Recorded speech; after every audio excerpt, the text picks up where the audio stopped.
Welcome student. हमारा आज का टॉपिक है एकाधिकारात्मक प्रतियोगिता, मोनोपोलिस्टिक कंपटीशन। हमने पिछले वीडियो में देखा था कि प्रतियोगिता के आधार पर बाजार को दो भागों में बांटा जाता है, पूर्ण बाजार और अपूर्ण बाजार। तो एकाधिकारात्मक प्रतियोगिता के अंतर्गत जो इसके नाम से स्पष्ट है, एकाधिकार और पूर्ण प्रतियोगिता दोनों बाजारों की विशेषताएं सम्मिलित रहती हैं। एकाधिकारात्मक प्रतियोगिता का अर्थ देखें तो शाब्दिक अर्थ इसका है एकाधिकार प्लस प्रतियोगिता से होता है। वास्तविक जीवन में देखा जाए तो पूर्ण प्रतियोगिता और ना ही पूर्ण एकाधिकार की स्थिति होती है। पूर्ण प्रतियोगिता की जो हमने विशेषताएं पढ़ी थी कि मुख्यतः जो शुद्ध प्रतियोगिता की विशेषताएं थी कि विक्रेताओं की बहुत अधिक संख्या होना, समरूप वस्तुएं होना, फर्मों का स्वतंत्र प्रवेश और बहिर्गमन।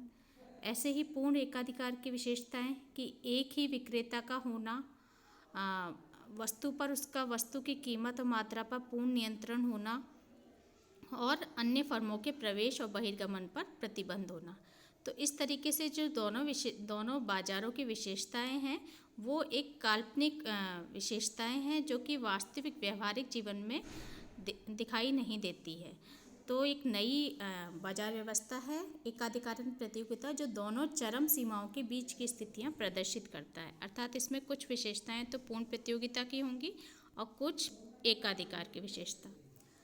1933 में सर्वप्रथम 1933 में प्रोफेसर एडवर्ड एच चैम्बरलिन ने अपनी पुस्तक एकाधिकारात्मक प्रतियोगिता का सिद्धांत और श्रीमती जॉन रॉबिन्सन ने अपूर्ण प्रतियोगिता का अर्थशास्त्र में एकाधिकारात्मक प्रतियोगिता और अपूर्ण प्रतियोगिता के सिद्धांत को प्रस्तुत किया था।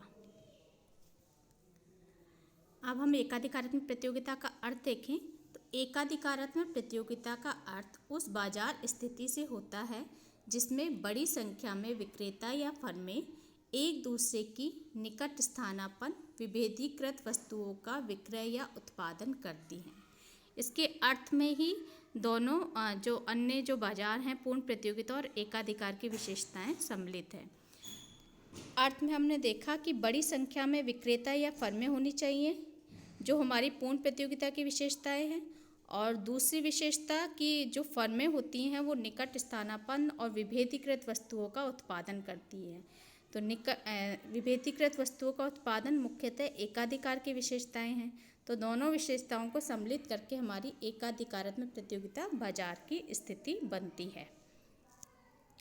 चूँकि बहुत सारे विक्रेता या फर्में होती हैं इसलिए उनके बीच प्रतियोगिता की स्थिति होती है, और वो फर्में निकट स्थानापन्न विभेदीकृत वस्तुएं, विभेदीकृत इस अर्थ में कि वस्तुएं निकट स्थानापन्न होंगी, यानी गुण आकार में समान हो सकती हैं लेकिन उनमें कुछ जो उसके साथ क्वालिटी होगी उसमें चेंज हो सकता है, या उसको प्रमोट करने वाले ब्रांड में कुछ चेंज हो सकता है, ब्रांड नेम हो सकता है। तो इस तरीके से विभेदीकृत उस रूप में उनको एक वस्तु से दूसरी वस्तु से विभेदीकृत किया जाता है। तो विभेदीकृत वस्तुओं के परिप्रेक्ष्य में उस वस्तु विशेष के संदर्भ में जो फर्म होती है उसका एकाधिकार स्थापित हो जाता है। तो मुख्य जो विशेषताएं है वो वस्तु विभेद ही है। वस्तु विभेद के कारण प्रत्येक फर्म जो होती है वो एकाधिकारी की तरह व्यवहार करती है, इसलिए वस्तु विभेद जितना ज़्यादा होगा एकाधिकार का अंश उतना ही अधिक होगा। परंतु चूँकि बहुत सारी फर्में हैं तो वो निकट स्थानापन्न वस्तुएं करती हैं, तो निकट स्थानापन्न के कारण और अनेक फर्मों के कारण फर्मों में प्रतियोगिता का सामना भी करना पड़ता है, जिसके कारण प्रतियोगिता की स्थिति होती है।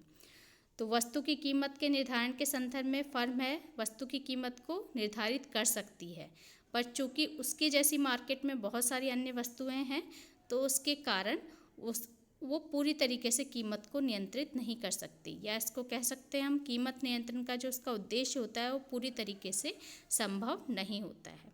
मान लीजिए कोई फर्म है, इसको हम एक एग्जाम्पल से लेते हैं। एकाधिकारात्मक प्रतियोगिता को हम सरल उदाहरण से समझें तो हमारे बाज़ार में साबुन, कोलगेट, शैम्पू, इनके बहुत सारे प्रोडक्ट हमको बहुत सारे ब्रांड के रूप में बहुत सारे प्रोडक्ट हमको देखने को मिलते हैं, जिनमें कुछ ना कुछ विभेदीकृत करते हुए उनको मार्केट में लॉन्च किया जाता है।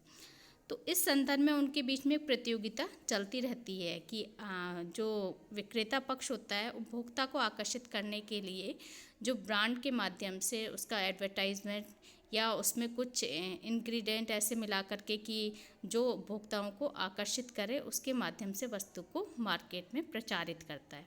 तो इस संदर्भ में यदि वो वस्तु की कीमत में थोड़ा सा कमी कर देगा, तभी जो सामान्य नियम है कि वस्तु की कीमत में कमी के माध्यम से ही वस्तु की मांग मात्रा में वृद्धि होती है। तो यदि वस्तु की कीमत में कमी करता है तो उससे आकर्षित होकर के अन्य उपभोक्ता उस वस्तु को खरीद सकते हैं, परंतु ये संभव नहीं है कि उस वस्तु को खरीदने के लिए सारे जो उपभोक्ता हैं वो अन्य वस्तु का त्याग कर दें। अर्थात वस्तु की कीमत में कमी हो करके विक्रेता उपभोक्ता को आकर्षित कर सकता है, परंतु पूरा मार्केट अपने पक्ष में नहीं कर सकता। इसी कंडीशन में प्रतियोगिताएं चलती रहती हैं, जैसे हम कहते हैं कीमत प्रतियोगिता और गैर कीमत प्रतियोगिता। तो गैर कीमत प्रतियोगिता विज्ञापन, लागत, प्रचार प्रसार, उस वस्तु के साथ अन्य वस्तु मुफ्त में देना, इस तरीके से प्रतियोगिताएं चलती रहती हैं, जिसके माध्यम से व्यवहार में हमें एकाधिकारत्मक प्रतियोगिता ही दिखाई देती है। इसकी यदि विशेषताएं देखें तो जो हमने डिस्कस की वही है, इनको हम पॉइंट में देख लेते हैं। पहली है विक्रेता या फर्मों की संख्या अधिक होना। दूसरी निकट स्थानापन्न और विभेदीकृत वस्तुओं का उत्पादन। निकट स्थानापन्न इस अर्थ में इम्पोर्टेंट है कि विभेदीकृत तो वस्तुएं हैं लेकिन एक दूसरे की निकट स्थानापन्न है, कि उपभोक्ता यदि उसे उस ब्रांड का यदि उसे साबुन नहीं मिला तो वो दूसरे ब्रांड का ले लेगा। तो इस संदर्भ में वो निकट स्थानापन्न वस्तुएं मार्केट में उपलब्ध रहती हैं, जिसी के माध्यम से ही प्रतियोगिता है वो बनी रहती है। नेक्स्ट, फर्मों का स्वतंत्र प्रवेश और बहिर्गमन। ये हमारी पूर्ण प्रतियोगिता के से ली गई विशेषताएं हैं कि पूर्ण प्रतियोगिता में हमने देखा था कि अल्पकाल के अंतर्गत फर्म को जो दीर्घकाल के अंतर्गत फर्म को सामान्य लाभ की प्राप्ति होती है। अल्पकाल में यदि फर्म को अल्पकाल में यदि उद्योग को लाभ होता है तो अन्य फर्में उसमें आकर्षित होकर के प्रवेश कर सकती है। यदि फर्म को उद्योग को हानि होती है तो फर्में उस उद्योग को छोड़ करके जा सकती हैं। तो एकाधिकार के अंदर भी यही स्थिति होती है कि अल्पकाल के अंदर फर्म को उद्योग को यदि लाभ होता है तो उसके सामान्य लाभ से अधिक लाभ की प्राप्ति होती है, तो अन्य फर्में उससे आकर्षित होकर के इसमें प्रवेश कर सकती है, परंतु अंततः दीर्घकाल में जाकर के सामान्य लाभ की प्राप्ति होती है। इस अर्थ में एकाधिकार प्रतियोगिता पूर्ण प्रतियोगिता से अलग हो जाती है, चूँकि पूर्ण प्रतियोगिता में अल्पकाल में सामान्य लाभ से अधिक लाभ की प्राप्ति नहीं होती है, परंतु इसमें एकाधिकारत वस्तुएं निकट स्थानापन्न है, इसलिए अल्पकाल में भी सामान्य लाभ से अधिक की प्राप्ति हो जाती है। नेक्स्ट है विक्रय लागत महत्वपूर्ण। जो सेलिंग कॉस्ट होती है वो महत्वपूर्ण होती है, क्योंकि जो उत्पादक पक्ष होता है, जो विक्रय में जो उसकी लागत लगती है वो वस्तु की लागत में उसको सारा शामिल कर लेता है, इसलिए विक्रय लागत महत्वपूर्ण होती है। इसका विक्रय लागत का सबसे अधिक महत्व इसी बाजार व्यवस्था में देखने को मिलता है।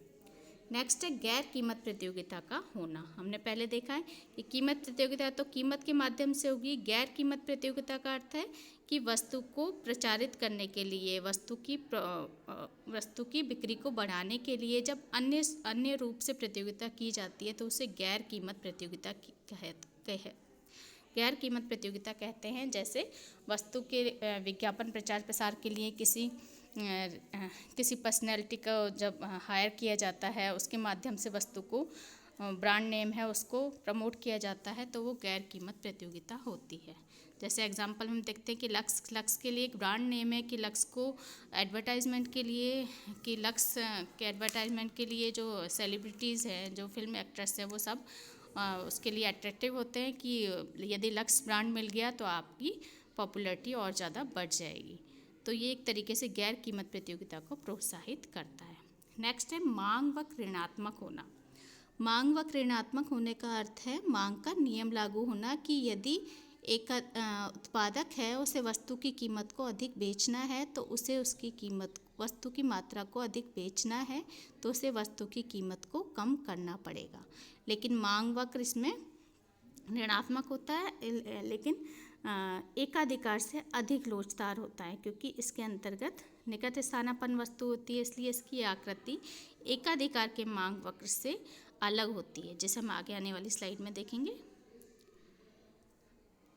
एकाधिकारी फर्म का मांग वक्र दिया गया है, ए आर और एम आर है। ये आपका मांग वक्र है ए आर और ये एम आर है। ऋणात्मक होने का अर्थ है कि यदि वस्तु की अधिक मात्रा बेचनी है तो एकाधिकारी को वस्तु की कीमत को कम करना पड़ेगा। पर चूँकि ये एकाधिकार का जो मांग वक्र होता है वो हमने पहले वाले वीडियो में देखा, एकाधिकार का मांग वक्र इस तरीके का होता है, लेकिन एकाधिकार में प्रतियोगिता में मांग वक्र है वो उससे अधिक लोचदार होता है, जबकि पूर्ण प्रतियोगिता में पूर्ण लोचदार की स्थिति होती है। तो ये तीनों मुख्य बाजार हैं जिनके आधार पर हम देख सकते हैं कि एकाधिकार का मांग वक्र है वो ऋणात्मक ढाल का होता है, परंतु एकाधिकार से अधिक लोचदार होता है। और भारतीय अर्थव्यवस्था में यदि हम उदाहरण के रूप में देखें तो एकाधिकारात्मक प्रतियोगिता के उदाहरण विभिन्न ब्रांड के साबुन, टूथपेस्ट आदि में देखने को मिलते हैं। तो व्यवहारिक रूप में हम अपने आसपास के व्यवहार के आधार पर हम एकाधिकारात्मक प्रतियोगिता का एक अवलोकन कर सकते हैं कि वास्तव में व्यवहारिक रूप में यही बाजार व्यवस्था है जो हमारी लागू होती है या दिखाई देती है। तो हमारा वीडियो यहीं समाप्त होता है। आज की वीडियो में हमने एकाधिकारात्मक प्रतियोगिता का अर्थ, उसकी विशेषताएं और फर्म के मांग वक्र का अध्ययन किया। Thank you.